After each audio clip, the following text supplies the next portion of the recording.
Bonjour à tous, aujourd'hui on se retrouve avec Achille qui va nous présenter le marcottage, il va nous expliquer concrètement ce que c'est et comment le réaliser. Bonjour Achille. Bonjour Églantine, très heureux de me retrouver avec toi ce matin et de partager avec toi donc mes connaissances sur le marcottage. Et en tout cas merci à toi. Alors je vais présenter déjà une marcotte réalisée. Commencer.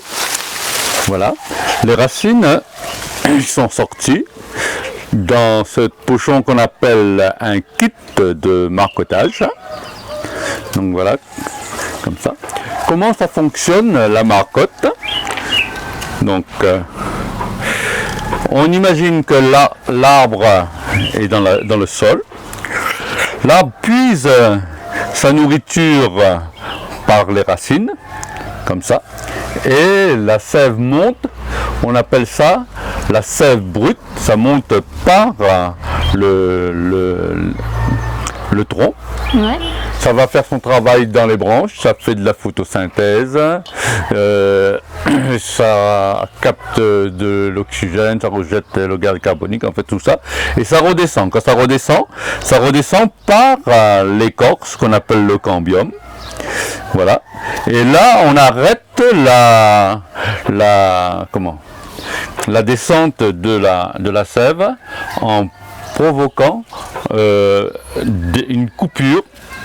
On enlève une partie et on commence le marcottage. Donc je mets ça de côté et je vais prendre une petite branche plus simple.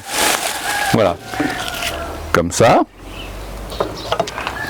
Voilà. Quand la sève redescend dans la branche, comme ça, là, voilà, on fait. Et c'est important de couper bien circulairement, pas forcément en biais. Il faut couper bien circulairement, et après on fait à partir d'un nœud. Ok. Jusqu'à un prochain nœud comme ça. Donc, ouais. Mais là c'est un peu grand, donc on va faire un peu moins comme ça, là, et on enlève l'écorce qu'on appelle le cambium. Donc comme ça. Et là, on sent la présence de la sève.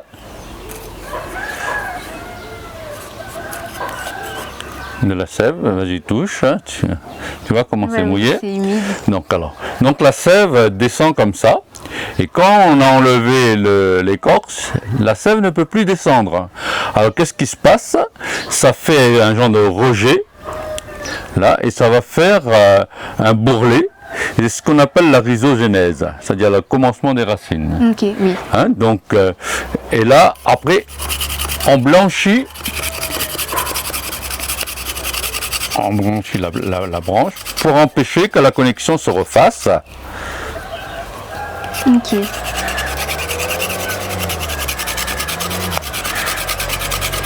Et du coup, là, je en profite pour te poser des questions. Oui.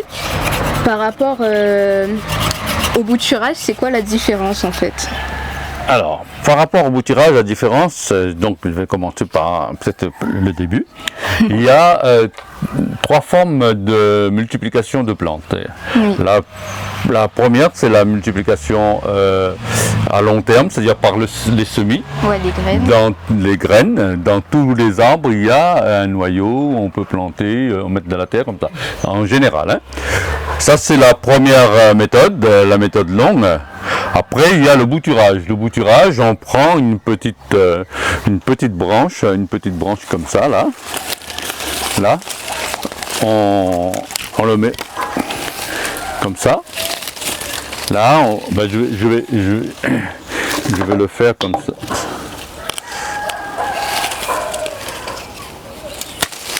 Coupe, tu fais.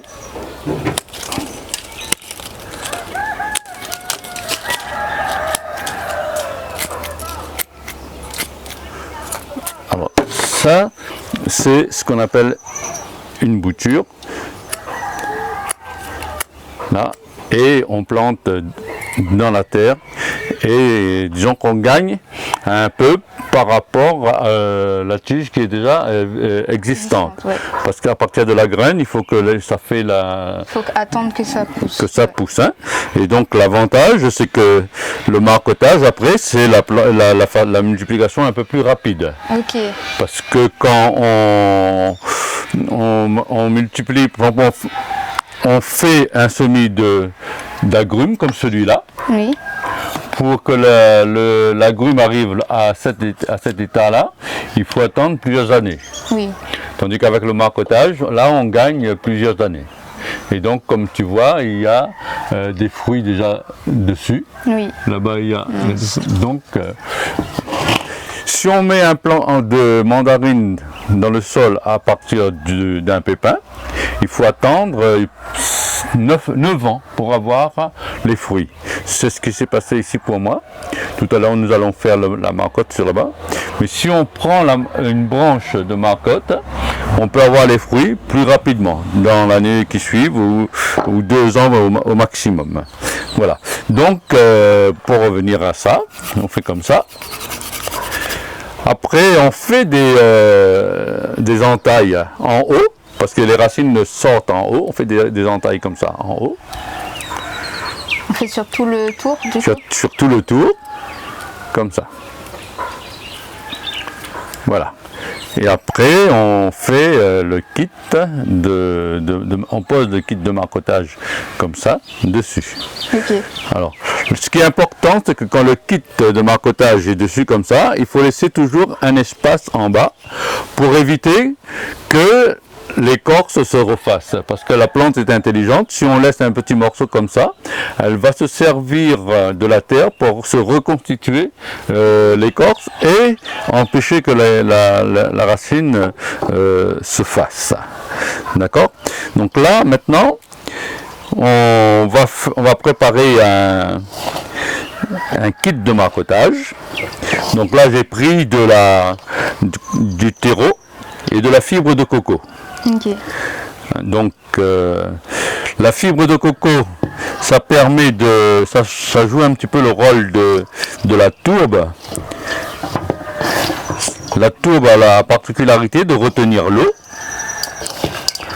et le terreau de nourrir les racines.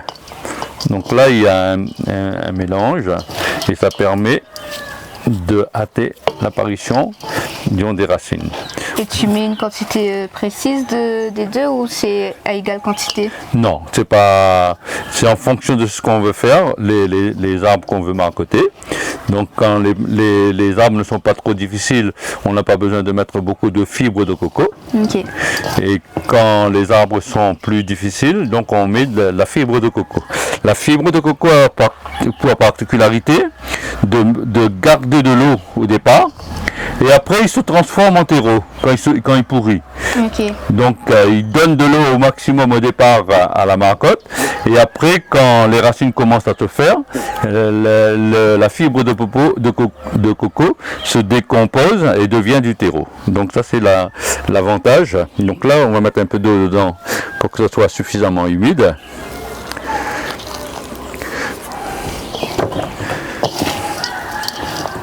Donc là, il faut préparer le mélange. Il faut préparer le mélange. Le mélange, il faut qu'il soit bien assez humide, pas trop, parce que si c'est trop humide, ça peut faire pourrir les racines.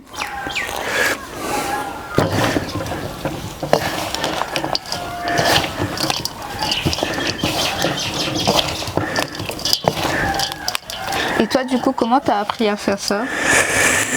Je l'ai appris sur le tas. J'ai fait des dizaines de marcottes, j'ai échoué beaucoup. J'en ai même pleuré parce que je n'ai pas trouvé. Je faisais, je ne trouvais pas. Après, j'ai trouvé comment il fallait faire. Donc, je suis, comme on dit, un autodidacte. Donc, j'ai appris comme ça, sur le tas. Okay. Et ce genre de procédé, du coup, c'est avantageux pour quel type de plante? Alors On peut marcoter facilement les agrumes. Quand je dis les agrumes, c'est toutes les agrumes, c'est-à-dire citron, orange, mandarine, pamplemousse, tout ce qui est acide. Ouais. On peut marcoter les litchis, on peut marcoter les longanies, les mangues, donc les pieds de Jamalak. Il y a des plantes qui sont difficilement marcotables, c'est-à-dire le fruit à pain. Le fruit à pain, il y a une technique qui est différente. Donc l'avocat aussi, il y a une technique qui est différente, c'est pas classique. Là, on appelle ça la multigreffe marcotte. C'est-à-dire qu'il faut prendre plusieurs noyaux, les mettre dans un pot et les faire pousser. Après, on coupe les tiges, on greffe les tiges sur une branche. Donc, ça fait quelque chose comme d'assez compliqué. C'est plus complexe. Hein. Donc, ça, on peut voir ça dans un deuxième volet. Ce que je dis aux personnes qui participent aux ateliers de marcotage. Donc là, après, on prend un petit sachet de congélation. L'avantage du sachet de congélation, c'est qu'on voit à travers. Avant, les anciens, ils se servaient des trucs naturels, c'est-à-dire des galopantes, les racines qu'on trouve en forêt, mais maintenant, il semble que c'est interdit. Donc, on fait ça comme ça. Il faut bien tasser.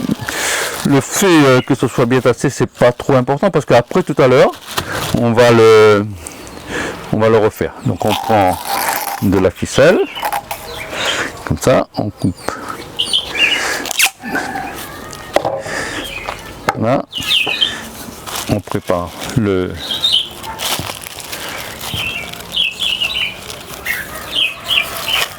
on laisse toujours une partie au moins de 30 cm d'un côté pour pouvoir bien l'attacher. Voilà. Okay. Donc voilà comme ça. Donc la composition du kit de marcotage se fait du terreau et de la tourbe ou de la fibre de coco. Hein, donc comment ça se passe que quand la plante qu'on met sur la branche, sous le fait de la chaleur, l'humidité qui est à l'intérieur s'évapore, rencontre le plastique et revient sur la terre. Hein. Donc ça fait comme un écosystème et ça reste en circuit fermé. Voilà. Là, c'est pas trop grave s'il y a un petit peu d'air dedans. S'il y a de l'air, après on va couper. Ah, donc ça part. Comme on va couper, on va le partir. Et là, je vais vous remonter le voilà. Donc tu vas commencer quand c'est tourné. Là, c'est une marcotte qui est vraiment bien arrivée à maturité. Ah oui. Toutes les racines sont sorties. Et en bas, on a laissé une petite partie pour empêcher que la reconnexion se fasse. Hein, donc, ça c'est une marcotte de litchi. On va la soulager un petit peu après qu'on va mettre en terre. Donc voilà. Hein, et là-bas, c'est la marcotte qui est... Je ramène là. Qui est finie. 2 mois après, on coupe sur l'arbre et on met en pot. Pourquoi on met en pot? Pour éviter que la marcotte tombe, parce que le point faible de la marcotte, c'est que son système racinaire est petit. À partir de la graine, là, il y a un système racinaire qui se développe plus profondément. Oui. Donc pour pallier à ça, on prend la marcotte, on met dans un pot et là, comme vous voyez, les racines se sont développées là. Donc ça augmente le point d'ancrage. Là comme ça. Donc quand son centre de gravité est multiplié. Là, il est plus résistant au vent. Il est plus solide et c'est comme ça. Après, quand on voit que c'est bien blanc, on le met en terre. D'accord? Oui. Là, on va faire peut-être une coupure parce qu'on va se déplacer pour aller sur un arbre pour faire la marcotte. Hein. Alors, donc là, À partir d'un nœud, je commence à faire l'incision comme on avait fait tout à l'heure. Oui. Là, comme j'ai montré, donc là je fais comme ça, là.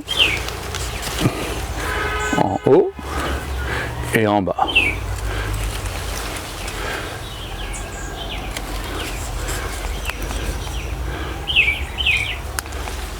Et du coup, l'idée, c'est de le faire directement sur l'arbre qui est déjà planté.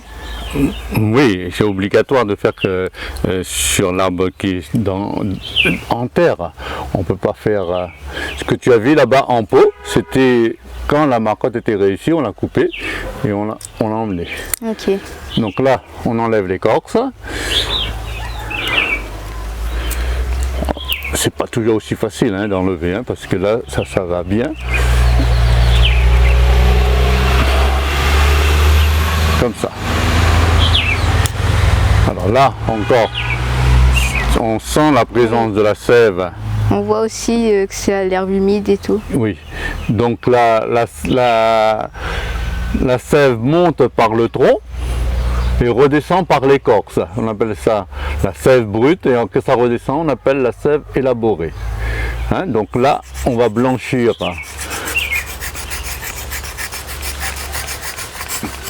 pour enlever toute la présence de sève et empêcher que la reconnexion se fasse.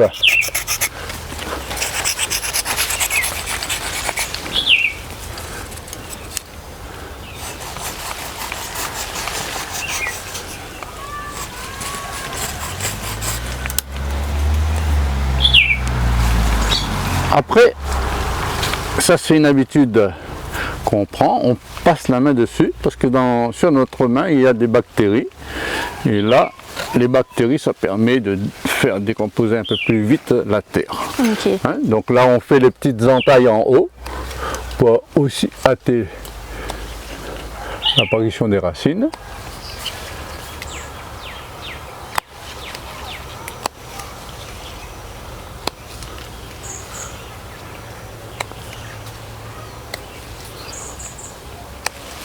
Voilà, donc là tout est bien. Et là on prépare le kit. On le coupe. Voilà.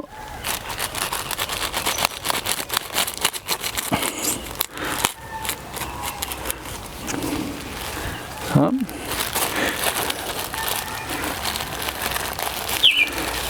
On prépare un passage pour le bois, okay. Comme ça là. Et donc là, on présente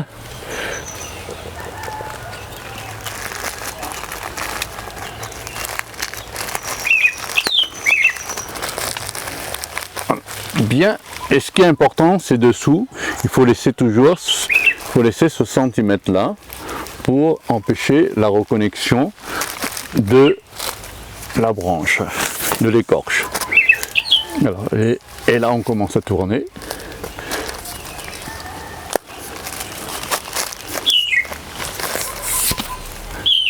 Et donc c'est pour ça que c'est important d'avoir une bonne marge de fil aussi. Oui.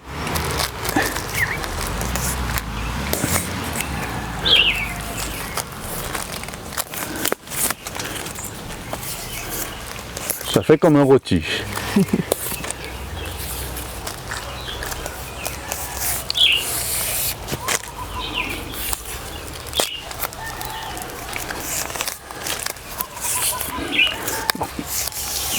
La tige elle est un peu grande, on le remonte un peu.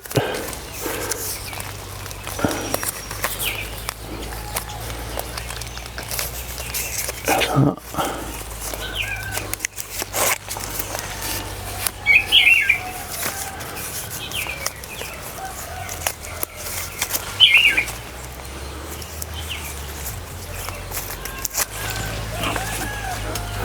On enlève l'excédent, on vérifie en bas s'il y a toujours le centimètre, et voilà, nous avons une marcotte parfaite, bien ferme. Il ne faut pas que ça bouge, là ça bouge pas, c'est bien fixé. Voilà. Et donc après, il faudra attendre combien de temps pour... On attend environ 1 mois et demi, 2 mois, et on aura les racines comme on a vu sur l'autre. Ok. Et quand les racines sont bien sorties, on le prend, on le met dans un pot pour développer le système encore un peu plus, et après on met en terre Ok. pour que le centre de gravité de la plante soit développé et devienne plus important. Ok. Voilà, donc j'ai essayé de faire court pour ne pas prendre trop de temps.